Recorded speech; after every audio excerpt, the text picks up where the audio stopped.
오늘 이른 아침에 주의 말씀을 듣고 주께 기도하기 위하여 이 자리에 나오신 모든 성도님들에게 하나님의 크신 위로와 축복이 넘치길 간절히 바랍니다. 공산권 선교에 주력했던 리차드 범브렌트 목사님이 계셨습니다. 그는 선교를 하는 가운데 자주 감옥에 투옥되었습니다. 공산 단원들에게 수시로 생명을 위협받는 일들도 있었습니다. 그러나 그는 투옥될 때마다 성경을 밤낮으로 읽었습니다. 언제 어떻게 죽을지도 모르는 불안과 두려움의 한복판에서 그의 마음을 강하게 사로잡았던 성경의 메시지는 바로 두려워하지 말라라는 이 말씀이었습니다. 그리고 성경에서 이 단어가 나올 때마다 범브렌트 목사님은 새로운 용기를 얻었습니다. 그리고 이 두려워하지 말라라는 말씀 밑에 일일이 줄을 쳤습니다. 성경을 다 읽고 난 후 목사님은 과연 이 두려워하지 말라라는 말씀이 성경에서 몇 번이 나오는지 궁금해서 세어보았다고 합니다. 목사님께서 체크해 보시길 두려워하지 말라라는 단어가 나온 횟수는 365번이었다고 합니다. 이 사실을 알고 난 범브렌트 목사님은 무릎을 치면서 감옥에서 소리쳤습니다. 그렇다, 하나님께서는 나에게 1년 365일 날마다 두려워하지 말라라고 말씀하시는구나. 이후에 이 범브렌트 목사님은 공산권에서 사역을 하시는 가운데 어떠한 어려움 속에서도 더욱 힘을 내어 사역을 지속할 수 있었다라고 합니다. 우리가 오늘 함께 읽으신 본시는 저자 미상의 노래로 짧지만 하나님의 긍휼에 대한 간절한 소망을 담고 있습니다. 시인은 세상 속에서 견디기 어려운 멸시와 천대를 받는 가운데 있었습니다. 본문을 통해 우리는 어려운 상황 가운데에 오직 여호와 하나님께 시선을 돌리고 오직 하나님의 긍휼만을 구하는 시인의 신앙을 보게 됩니다. 또한 우리는 정확하게는 알 수 없으나 본문의 내용을 볼 때에 본시의 배경이 바벨론 포로 말기이거나 아니면 유다로 돌아온 이스라엘 백성들 중에 본토에 남아 있었던 방해꾼들에 의해 핍박받는 자들 중에 한 시인에 의하여 기록되었을 것이라 추측해 볼 수는 있습니다. 이 시기는 이스라엘 백성들에게 있어서 사상적으로나 정치적으로 매우 불안정한 시기였죠. 먼저 본시가 바벨론 포로기 말렵이라면 틈만 나면 이스라엘 백성들을 핍박하는 자들은 바벨론 사람들이었습니다. 곧 바벨론 사람들은 이스라엘 백성들과 화합을 이루지 못하고 틈만 나면 이스라엘 백성들을 공격하며 음해하려고 했습니다. 또한 유다로 돌아온 직후라고 한다면 역사적으로 과도기를 맡고 있었던 이스라엘 사회는 바벨론 포로에서 돌아온 사람과 팔레스틴 본토에서 머물러 있었던 사람들 사이에 갈등이 극심하였습니다. 이스라엘 백성들이 고국에 돌아왔을 때 꿈에도 그리던 고향 땅에 돌아왔지만 그들을 반기는 사람은 없었고 본토에 남아있던 자들의 방해뿐이었습니다. 물론 그 이유는 민족의 순수성을 빙자한 기득권에 대한 욕심 때문이었습니다. 시인은 이와 같은 극심한 혼란과 갈등 상황 속에서 핍박을 받으며 오직 여호와 하나님의 긍휼만을 구하고 있는 것이죠.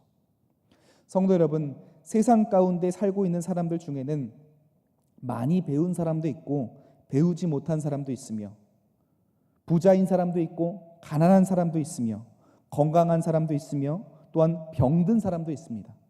그뿐만이 아니죠. 어떤 나라에는 신분이 있어서 날 때부터 신분이 높은 사람이 있고 신분이 낮은 사람도 있습니다. 여러모로 세상에는 많은 계층이 존재한다는 것이죠. 수많은 종류의 사람들이 함께 뒤섞여 살아가고 있는 현실입니다. 그런데 예나 지금이나 변하지 않는 공통적인 것이 있습니다. 그것은 무지하고 가난하며 신분이 낮은 자들이 멸시와 천대를 받는다는 것이죠. 이는 예나 지금이나 다름이 없습니다. 그런데 어려움 가운데 있는 중요한 한 부류의 사람들이 있습니다. 이 또한 변하지 않는 것이 바로 크리스찬들입니다. 크리스찬들 또한 예나 지금이나 그 방법만 바뀌었을 뿐 계속해서 핍박을 받고 있습니다. 이는 우리 살아가는 타락한 세상의 주요한 특징이기 때문에 누구도 부인할 수 없는 사실이죠. 그렇다고 하여서 크리스찬으로 멸시받는 사람들이 세상 가운데에 어디 호소할 곳이 있을까요? 없습니다. 세상을 향하여 어떠한 호소를 해도 근본적인 해결책을 찾을 수가 없습니다. 이를 너무나 잘 알고 있었던 시인은 이러한 세상 속에서 오직 하나님의 긍휼만을 구하고 있는 것이죠. 성도 여러분, 지금 세상 속에는 크리스찬이라는 그 이유 하나만으로 살아가면서 고난을 당하는 경우가 많이 있습니다. 이러한 세상을 살아가면서 믿는 자, 성도로서 우리가 고난을 받을 때에 우리가 취해야 할 가장 올바른 태도는 무엇일까요? 우리 이 시간 세 가지만 살펴보도록 하겠습니다. 첫째는 어떤 어려움 속에서도 오직 하나님만을 바라보는 것입니다. 우리 함께 1절의 말씀을 읽도록 하겠습니다. 하늘에 계시는 주여, 시인은 지금 땅 위에 어디를 가도 고난을 당하고 위로받을 곳이 없습니다.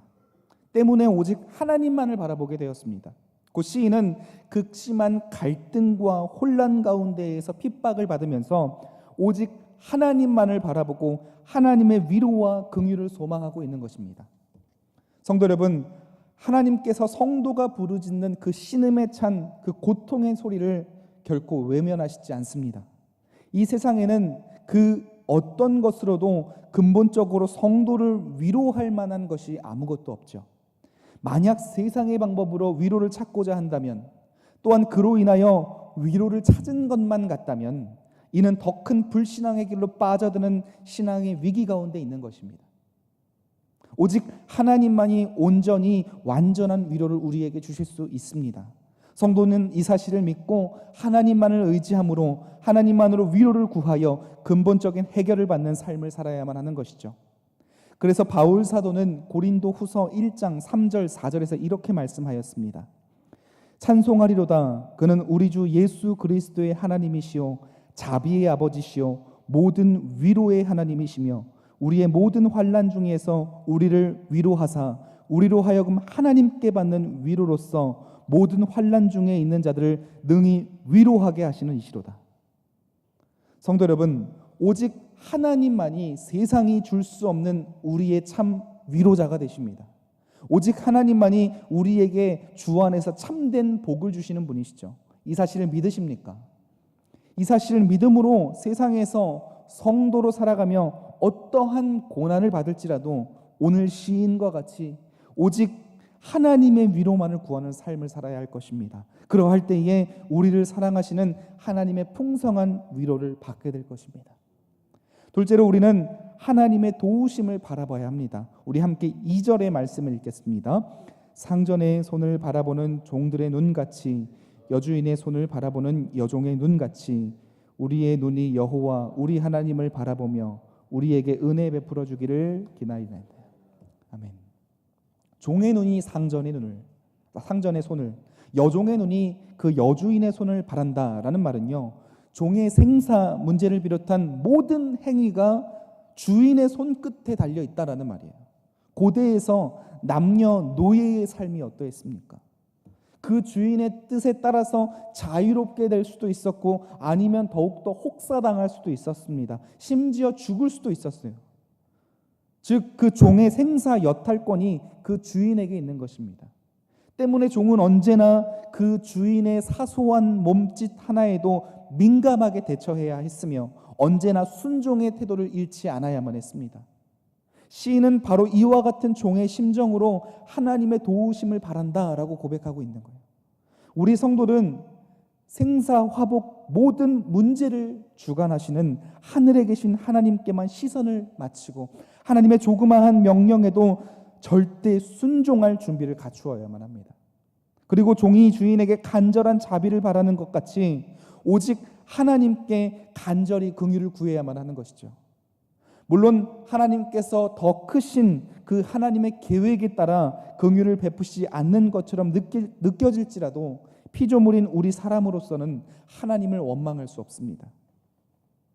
하지만 기억해야 할 것은 우리는 겸손하게 종의 자세로 하나님께 나아가지만 하나님께서는 우리를 사랑하는 자녀로 여기신다는 거예요. 우리는 독생자를 아끼시지 아니할 정도로 사랑하는 하나님의 자녀들입니다. 하나님께서는 자녀를 돌보실 때에 긍휼을 아끼시지 않는 분이시죠. 때문에 우리는 하나님의 자녀로서 마땅히 하나님께 긍휼을 구하며 나아갈 수가 있는 거예요. 하나님께서는 누구든지 높일 수도 낮출 수도 있으며 부하게 하실 수도 궁핍하게 하실 수도 있는 전지전능하신 분이십니다. 우리는 오직 하나님의 도우심만을 바라봐야 해요. 잊지 않길 바랍니다. 하나님의 긍휼은 풍성하시고 차별이 없으십니다. 때문에 우리는 믿음을 가지고 간절히 하나님께 나아가는 거예요. 그리할 때에 하나님께서는 우리의 기도를 들으시고 하나님의 계획하심 가운데에 우리의 믿음대로 응답하실 것입니다.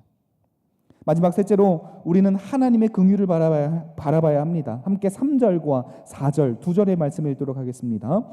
여호와여 우리에게 은혜를 베푸시고 또 은혜를 베푸소서. 심한 멸시가 우리에게 넘치나이다. 아니란 자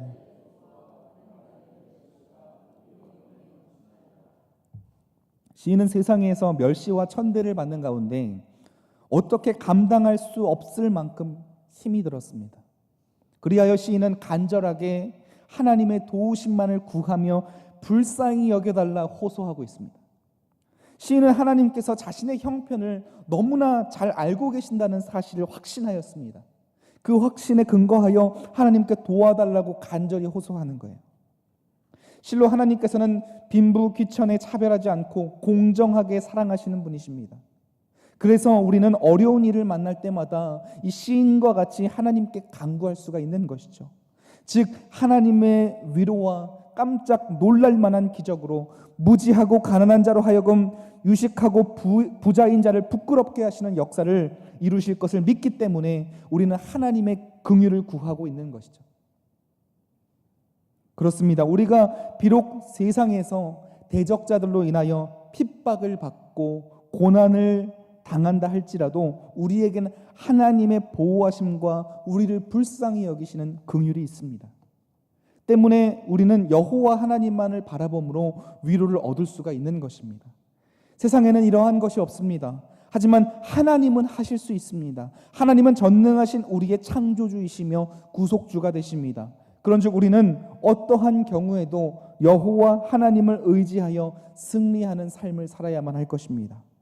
오늘 말씀을 마무리하겠습니다. 사랑하는 성도 여러분, 세상을 살아가는 성도된 우리는 세상 속에서 하나님을 믿는 이유만으로 고난을 받을 때가 있습니다. 세상 속에서 일단 교회를 다닌다라고 하면 눈빛부터 달라지는 사람들을 만나게 될 때가 있죠.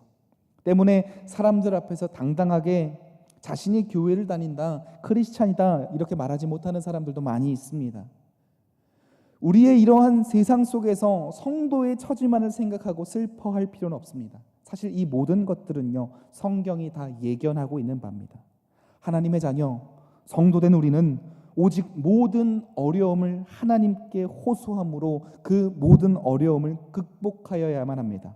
우리가 신실하신 하나님을 믿고 우리의 모든 어려움을 맡겨드림으로 호소할 때에 하나님은 분명 우리의 문제를 해결해 주실 것입니다.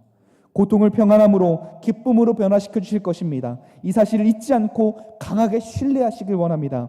이러한 참 위로 되시는 주님을 신뢰함으로 세상의 어떠한 핍박 속에서도 담대하게 살아가 승리하는 우리 모두의 삶이 되기를 간절히 축원합니다. 기도하겠습니다.